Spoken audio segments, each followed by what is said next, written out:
Hi everyone, Miguel from Miami Bass Fishing over here. If you are new to the channel, welcome. If you are already subscribed, welcome back. In this video, I'm gonna talk about one lure that is my favorite lure over here for South Florida or for Florida. This video is gonna be called the Speedworm Masterclass.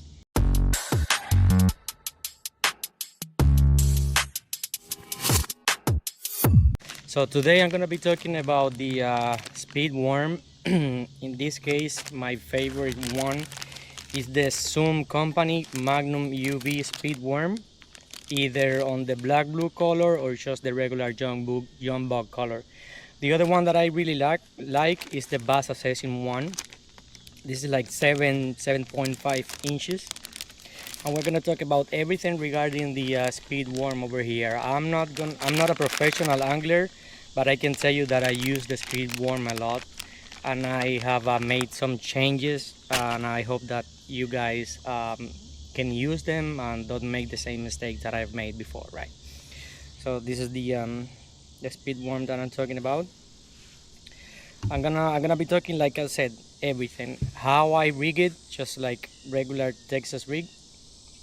I like to use an offset hook, number 5 or number 6. I don't like to use 4, 3 or anything like that. 5 or 6. That's the only offset hook size that I like to use.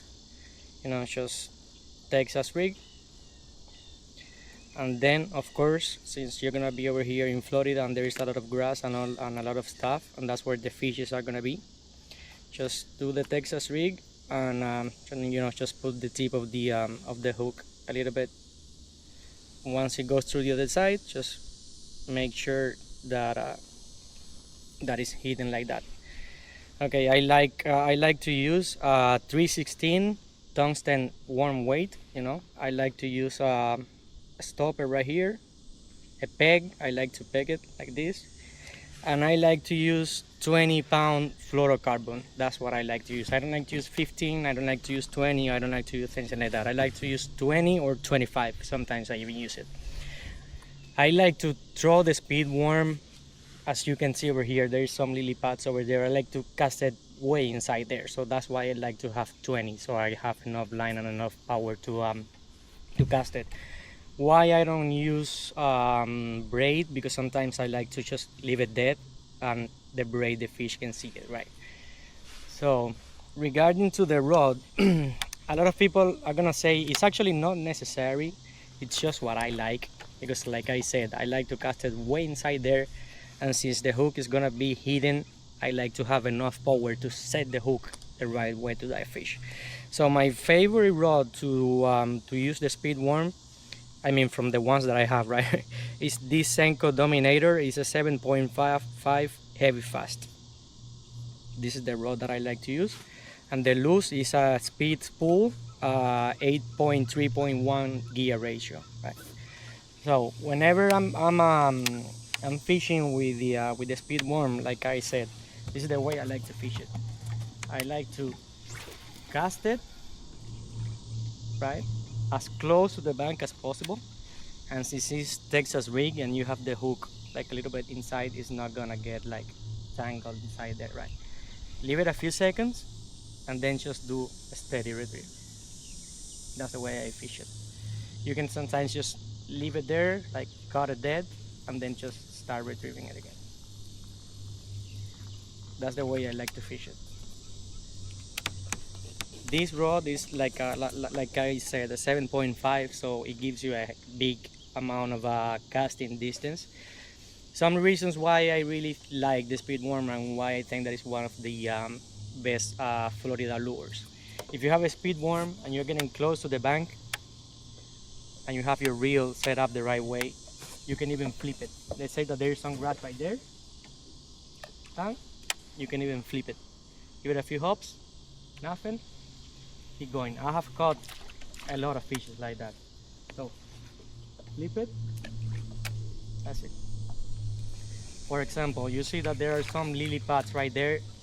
I have caught, like, the biggest fish that I have caught, or probably some of the biggest fish that I've caught, it's on lily pads. When I have some lily pads like that right there, I cast it like not to the lily pads, but like to the open space on the lily pads, right? So just leave it there, right there. Give it a few hops, 1, 2, 1, 2, and then start with. That's the way I like it. So yeah, if you have a speed worm, you can flip it. You can cover a lot of area with a speed worm, and once you get a bite and once you get a fish, you can move on from there and start using another lures to try to catch like a bigger fish. So yeah, you can flip it. If you have a high speed reel, like this one right here, this is 8.3. If you cast it and you see that they are eating like top water, you start reeling it in fast and look, it's coming as a top water lure. I have caught fishes like that too. So just cast it and look, it's making that action and you can even catch fishes like that. That's another reason why I really like to use a speed worm. The other one that is like very obvious, right? Since it's Texas rig and the tip of the hook is completely exposed, you can cast it where you cannot cast it other lures, like a chatterbait, for example, or a swim jig. Probably a swim jig, it's a little bit weird, but still, you can cast this where no other lure can go. You can cast a speed worm, and you're not gonna lose her and you're not gonna get tangled. The other reason why I like to use 20-pound, it's because over here in Florida there are gars and there are giant bowfins, and you don't want to be losing your speed worm and your everything, your hook and your everything, and you're gonna have to rig again.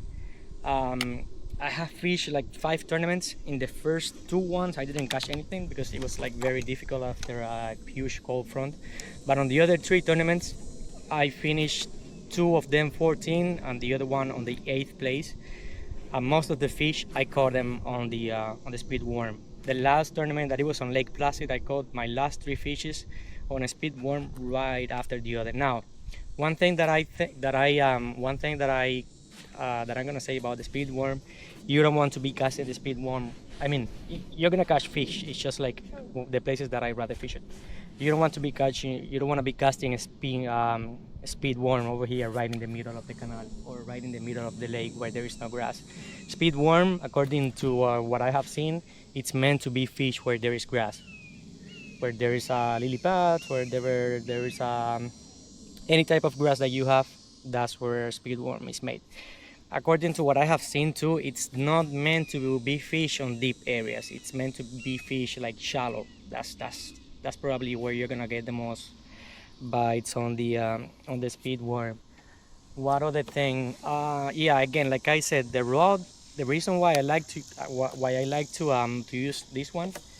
This is a canal. There is not like a lot of vegetation, right? But if I cast this speed worm right to those lily pads right there, and there is a bunch of lily pads, and there is grass, and there is a lot, and you also have the tip of the hook hidden. You need a heavy rod to be able to set the hook. Now, how do you set the hook, and how do you actually catch a fish on a speed worm? It's like any other lure, right? You have to give the fish time to actually eat the speed worm.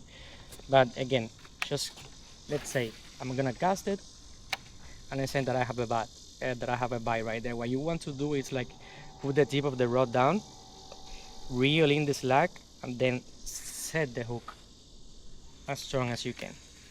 That's the way I like to do it. And also, speed worm it's a very easy lure to use. You just have to cast it, retrieve it, and it's gonna catch fish by itself. You don't need to have like a degree or anything like that. So I hope that you guys enjoyed this video. I already talked about the rod, what I like to use. You can use a medium heavy rod, of course. This is just what I like to use. Reel, line, and the speed worm. I hope that this video helped you all to catch more fish. And yeah, give it a try. Trust me, it's gonna catch a lot of fish. And yeah, thank you for watching.